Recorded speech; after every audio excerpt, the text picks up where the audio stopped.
2 seconds away, right? In 2 seconds, I cannot move that fast, right? So there's a lot of correlation between frame 1 and even frame 51, right? Now imagine frame 1 and frame 2. Well, I did not show it because it will look identical basically, okay, to our regular human eyes. Look exactly the same, okay? Now in frame 1 and frame 51, you start seeing some difference, okay? And then this is frame 71, this is frame 91, this is frame 111, okay? As you can see, now just observe the video sequences, and we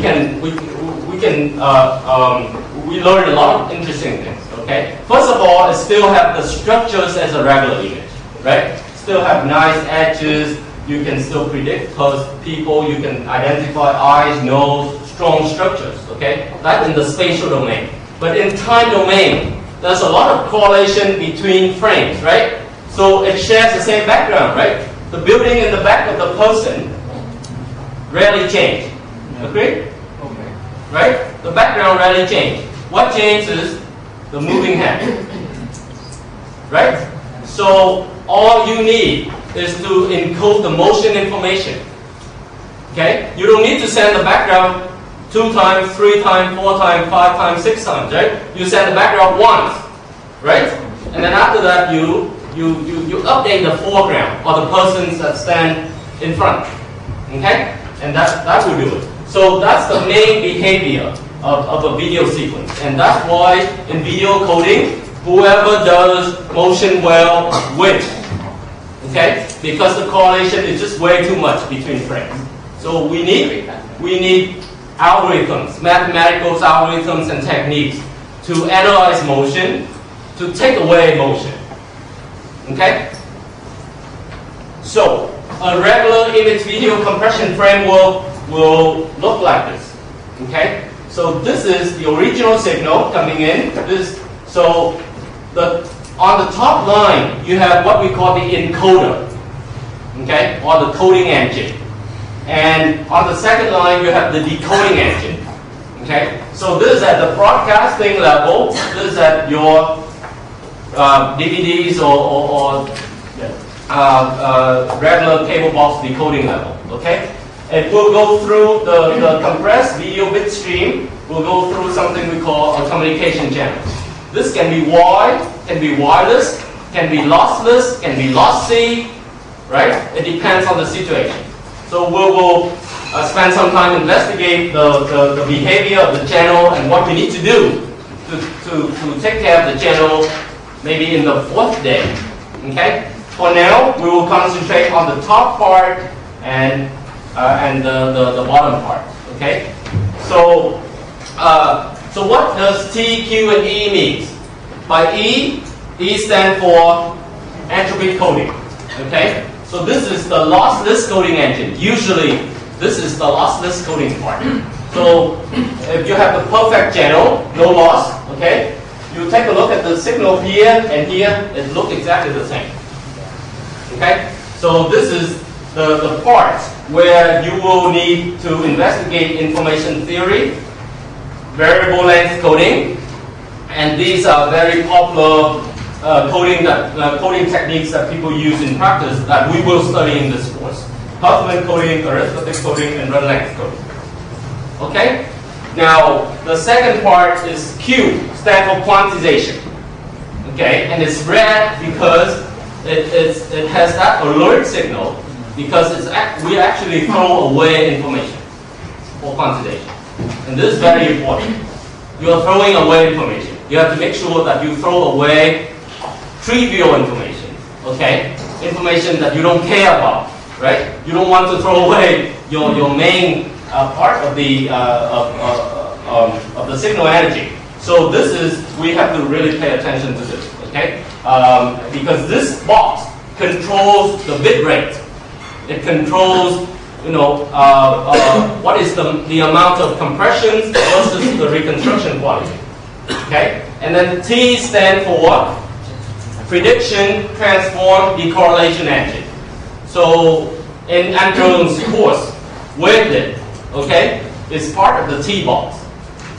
Okay, your forward weighted transform is this T. Your inverse weighted transform is this T inverse. And typically, they have perfect reconstruction, right? That's what he cares so much about. He keep on talking perfect reconstruction. Okay. So in these three boxes, only Q actually throw away information. T, most of the time, give you perfect reconstruction if you design it right. Okay. E also give you perfect reconstruction if you design it right. So our job is actually pretty simple. All we have to do is play around with the Q box to make sure that everything is okay. Okay, and that's how we have a lot of control. Okay, now, so that basically ends my overall framework. Typically, when do we take a break? 9 or 9:30? 9:30, right? Okay, so let's go on. Now, the second,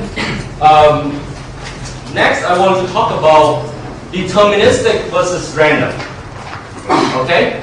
And this is important because when we design a system, we need to know what do we design it for. We need to know the behavior of the signal. Okay? And we have to make sure that most of the time it should work. Right? Okay? So deterministic means a signal whose values can be specified explicitly. Okay, fully described, for example, a sinusoid.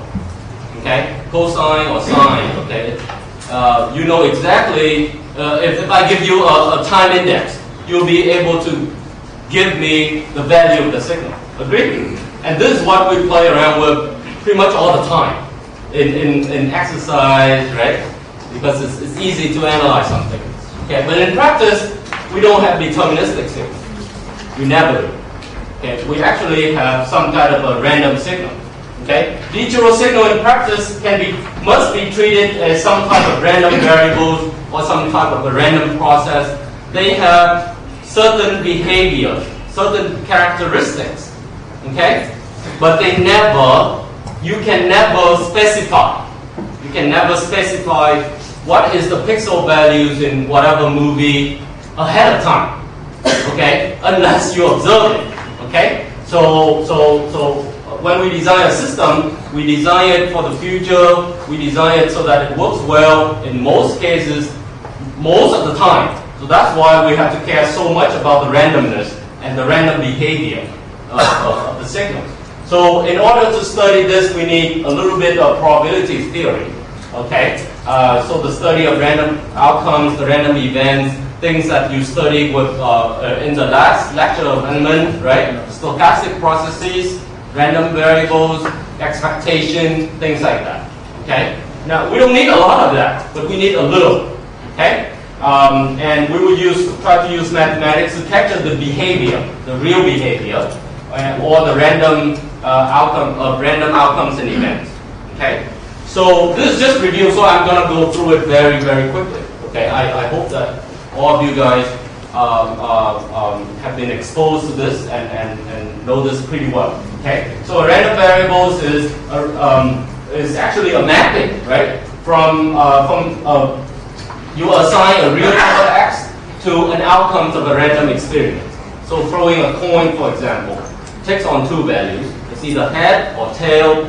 Okay. Throwing a dice, right? Okay? Throwing a dice, you have 6 values.